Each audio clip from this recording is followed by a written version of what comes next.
Hey, good buddy. Oh, hey, Carl, what's up? Well, Bruce wanted me to tell you that he can't make it for the review today. Oh, well, I'm not surprised. He's had a lot on his plate lately. Do you need someone to fill in? Because I'd be glad to help you out. Oh, that'd be great, Carl, thanks. In fact, that works out quite nicely. It turns out the plot of the movie I'm reviewing today all revolves around a snake. Oh, is it Anaconda? No. Oh, snakes on a plane? No, we're reviewing Zootopia 2. Oh, I see. Hey, they have snakes in Zootopia? I saw the first one. I don't remember any reptiles at all. Well, that's kind of what the sequel's all about. Here, let me drop the title card and we'll continue this.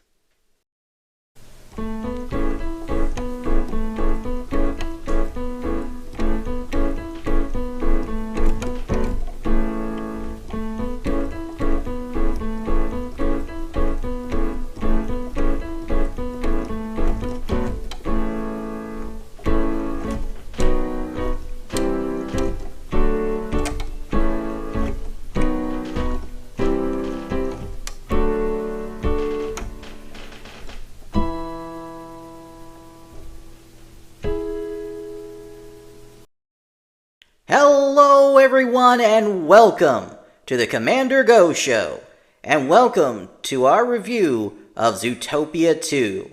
And please welcome my co-host for today, the best salesman on no legs, Cobra Karl. Well, howdy, folks. Pleasure to be here. Okay, so Carl, you haven't seen Zootopia 2 yet, right? Well, no, but I'll rush right out and see it and then meet you back here for the review. Okay, but you are familiar with the concept of Zootopia, right? Oh, yeah, I've seen the first one. So what do you think of the city of Zootopia, a city for animals? As an animal, would you want to live in a city like that? Well, frankly, no. You see, I'm a salesman. That's what I was born to do. So if I was living in Zootopia, I'd want to start up a shop. Get some sales going. You see, as a salesman, the trick is to find your customer's need and fill that need. But in Zootopia, their needs, they vary wildly when you move from one district to the next. See, suppose I open up a successful shop in the Jungle District. Then I want to expand. It gets to be so good. I want to expand. I want to improve my operation. So I try to expand into that rodent area. Well, then I got to invest so much in miniaturizing all my products. Or let's say I want to expand into the frozen tundra area. Well, I got to invest a lot in cold proofing and ice proofing everything. It's just a logistical nightmare. Oh, I never thought of that.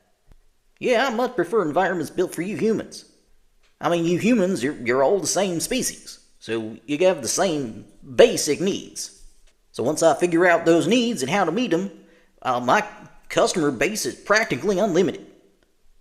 Well, hey, my friend, I think you're about ready to intro your review, so I'm going to run out real quick and watch the movie.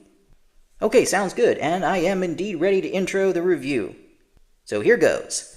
Ladies and gentlemen, and animal lovers of all kinds, please stay tuned for our review of the brand new Disney animated film, Zootopia 2. By the way, if you would like to see more content about pop culture, movies, and TV, then click that subscribe button. And hey, it just might brighten your day too. And now, on with the show. Zootopia 2 is the latest animated movie from Walt Disney Feature Animation, and the sequel to 2016's Zootopia. This movie follows up on the events of the first movie. Judy Hopps, Zootopia's first bunny cop, has now been joined on the police force by former small-time con artist Nick Wilde after teaming up to save the city. Now they are partners in fighting crime. But, in their eagerness to prove themselves as a crime-fighting duo, they take too much initiative on their next case, botching the arrest of a corrupt customs inspector and embarrassing the city. As a result, their boss, Chief Bogo, ooh, great name by the way, takes them off active duty and assigns them to take a Partners in Crisis class threatening to break up their partnership if they mess up again. But some clues uncovered during their botched arrest point to a deeper mystery, stemming back to the very founding of Zootopia, involving snakes and reptiles and their place in the city. While Nick wants to lay low until the heat is off them, Judy talks him into going against orders to investigate this new mystery, believing that saving the city again is the best way to ensure that their partnership continues. But when their investigation puts them at odds with the city's most powerful family, will they be able to succeed at solving that mystery? And will Nick and Judy's differences in handling this investigation do the job of breaking them up first? This movie's not bad, but I'd say it has a limited shelf life. So get it while it's still fresh. What do you mean, Carl? Well, this is a very 2025 movie. Most of the gags and the themes in this movie reference the culture and politics of today's world. It makes sense now, but maybe not so much in, say, 10 or 15 years. I see what you mean. Most of the films made by Walt Disney Animation over the decades, while they might reflect the time in which they were made in some ways, are for the most part timeless, containing themes and humor that relate to the essential experiences of being human. This means that they still hold up decade after decade. But Zootopia 2 is much more about the zeitgeist of 2025.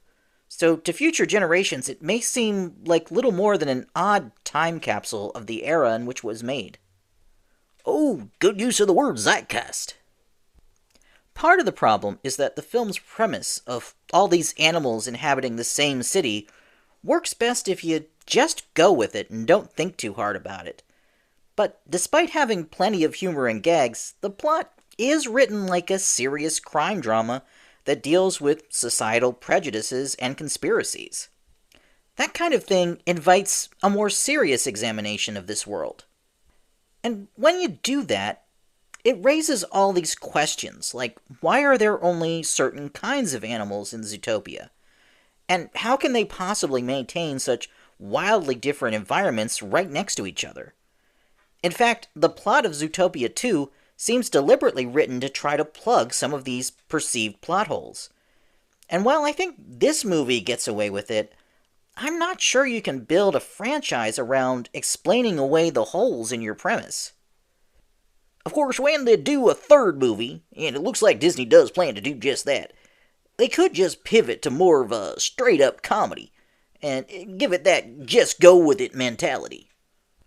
Well, that would be great, but with such a different approach, they run the risk of making the franchise seem like it lacks cohesion. Well, the saving grace for this movie, and probably for the franchise as a whole, would have to be the relationship between Nick and Judy. And I have to admit, they have a great chemistry and are a lot of fun to watch. That's true. But there is a point in this movie where Judy goes to such extremes to solve the case that it seems like she's willing to sacrifice anything to do so, even her relationship with Nick. This is unintentionally hurtful to Nick, and with their chemistry being otherwise so great, those scenes become hard to watch. I think I enjoyed their partnership more in the first movie.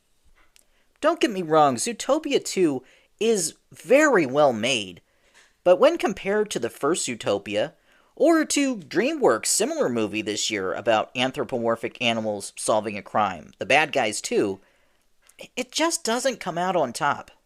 So, if you're interested in seeing Zootopia 2, see it sooner rather than later, since it's a movie that is very much of the here and now. But if you're on the fence about it, I recommend seeing The Bad Guys 2, or maybe rewatching the first Zootopia instead. Well, thanks for your help, Carl. Oh, you're welcome, my friend. Say, you think people will want to buy some Nick Wilde and Judy Hopps plushes? Oh, I'm sure they will, regardless of how well this movie does. Yeah, I think so too. I gotta get a hold of my supplier. Hey, see you soon. And remember, when you think quality, think Cobra Karl. So long, Carl, and have a great day, everybody.